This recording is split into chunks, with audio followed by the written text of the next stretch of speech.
What's up guys, and welcome back to another episode of this Crystal Palace FIFA 16 career mode. Things not been going quite as well as they have been over the last couple of episodes. We got absolutely battered by Stoke last time out, completely outplayed. They took all their chances and we didn't take ours. It's as simple as that.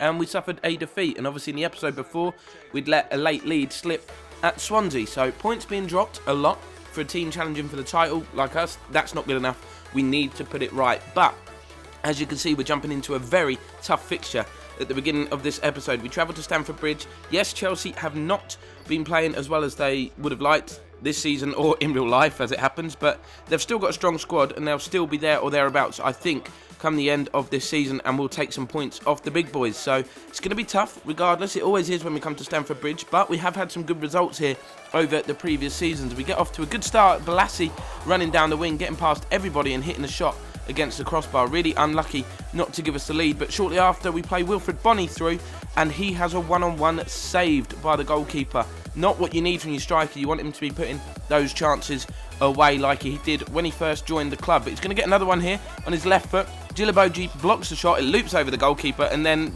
he kindly gives us the goal. He doesn't clear it, he tries to take another first touch and actually ends up toe poking the ball over his own goal line. So we do take the lead. It's not a goal credited to Bony, unfortunately, but clearly an own goal. It hits his calf and then it hits his elbow, which completely fools the goalkeeper. And then instead of whacking it clear, he, as I say, he tries to take a first touch. It's awful and ends up putting it in the back of the net for us. But Chelsea nearly get back level almost immediately. They do a corner routine, which we're a fan of, pinging it to the edge of the box. And it was Christian Atsu forcing Butland into an absolutely super save. But half-time, so far so good. 45 minutes now, just to make sure we don't let the lead slip and we remain solid. Chelsea coming forward early on though. Good strength and pace from Atsu to hold off Coquelin. But Baba, he plays a nice 1-2 with him. Pulls it back for Oscar. Clear-cut opportunity. But Jack Butland, again, in inspired form to deny the Chelsea man. But 25 minutes to go, a couple of our players struggling for fitness. Kabai, he's the usual culprit for that. We're going to bring on Daily Sincraven, who has scored goals for us here in the past, in the hope that we can create something else. But Chelsea are going to give us another gift here. It's a poor play from Socrates. Bony pounces on it, but the defender gets back and makes a good recovery channel, and the rebound, I think, from recovery challenge rather, and the rebound effort from Bolasie was straight into the arms of the goalkeeper. And this attack here really sums up Chelsea's efforts to get back into this game. They were really good up until the final third, where they just lacked quality. This time it's young defender Kalash who tries to play the through ball but fails miserably. So back to winning ways at Stamford Bridge. Hopefully we can go back onto a decent run of form and propel ourselves back to the top of the table where we want to be. You can see doing a bit of training here. Niang is going to go up. He's now 77 rated. I'm training the players all the time. I just don't often show you. But in between the two games of this episode, Yannick Vestergaard comes to us and says, look, I want a pay rise. A lot of the players have done that and we've kind of ignored them. He wants 60k a week. Bearing in mind, we've got Eric Dyer, we've got Mark Bartra. Vestergaard is not the first name on the team sheet, so we're just going to simply not offer him a new deal. But signs here, news articles showing that we're doing the right things in the transfer market. Wilfried Zaha is struggling at Everton, and then the article saying that Wilfried Bony is Palace's new hero, despite it being a few games now since he scored, which is, I'm not going to lie, starting to worry me. When your main striker isn't doing it in front of goal, you're always going to struggle. But we're jumping straight back into another game here, taking on Southampton here at Selhurst Park.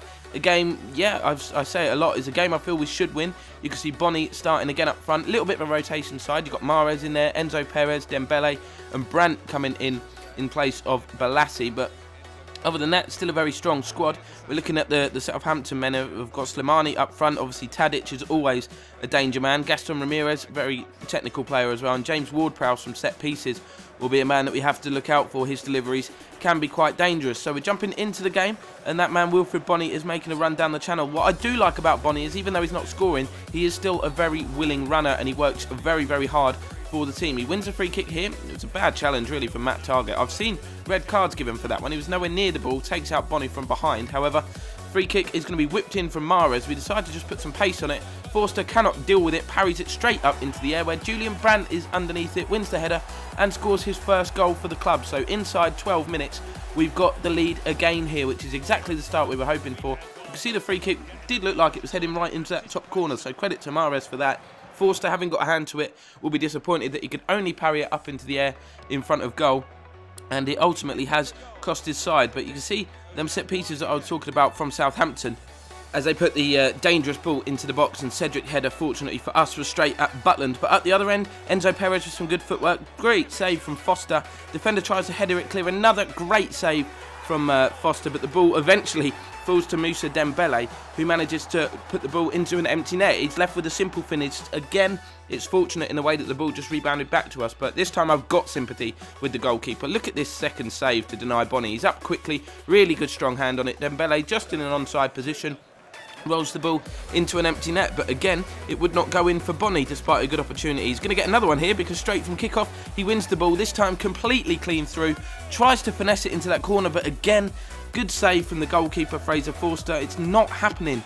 It's like a goal drought, a mini goal drought here for Bony, which I'm not happy with. But we move into the second half here, and Southampton were well, it's a lot more even half, I would say. We kind of dominated the first half. You can see they had a good effort recently saved from Butland, but composure at the back, and we go on a counter-attack. Brandt is equally as quick as Balassi on that left-hand side, cuts the ball back really well, and it's an effort from Coquelin on his weaker left foot, which goes straight into the arms of the goalkeeper. But Southampton coming forward again down the left. Good 1-2 between Target and Tadic, I think it was. Slimani will be very, very happy to see the offside flag go up there. Otherwise, that would have been contender for miss of the season. He was just a keeper to beat, 6 yards out, and he rolled it wide. But we're, worrying signs really that Southampton are starting to come back into this game. And after recent weeks, I'm a bit concerned.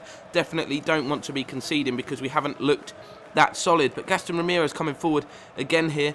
Ball is looped up. It's a cross into the area, and it's a header from Oriol Romeu, former Chelsea man, that does get Southampton back into this game with 15 minutes to play. So kind of turned into a bag of nerves at this point, making sure we try and hold on to the victory. Niang and Fellaini come on for Bony, and I can't remember who the player was replaced. It might have been Coquelin actually, but no drama. Dembele puts the game beyond doubt. Niang with a beautiful ball through, having an impact coming on as a substitute, and a really good finish and well-timed run from Dembele. Quite fortunate how the ball fell into his path, but once he was one-on-one with the keeper, he shows Bony how it's done. Not a striker, of course, Dembele, but he has got that attacking threat in him at all times. And shortly afterwards, Niang completely got through. Just a couple of minutes left. Great save from Forster. It falls to Fellaini as we hit Southampton on another counter-attack, and the finish is emphatic. He didn't need to do that at all. Could have just gently rolled it in.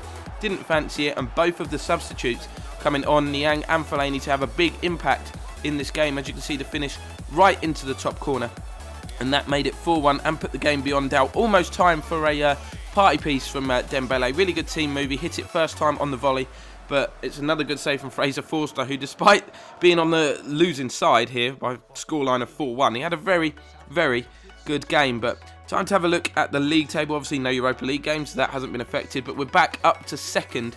5 points though behind the leaders Manchester United, who have won 8 games and lost just once. So they're having a very good year. I think they will be the main threat to us. Obviously Everton are up there, thereabouts. They're in 3rd place. Spurs in 4th, and surprise package West Brom, who beat us of course, are up there in 5th. Chelsea, who of course we beat in this episode, down in 13th. Watford, the only team still yet to win a game. They're rock bottom.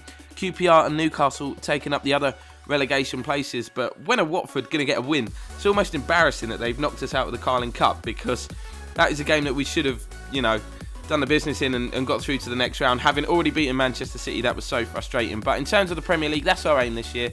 Get the title. Things going okay. We're up there in 2nd after 9 games.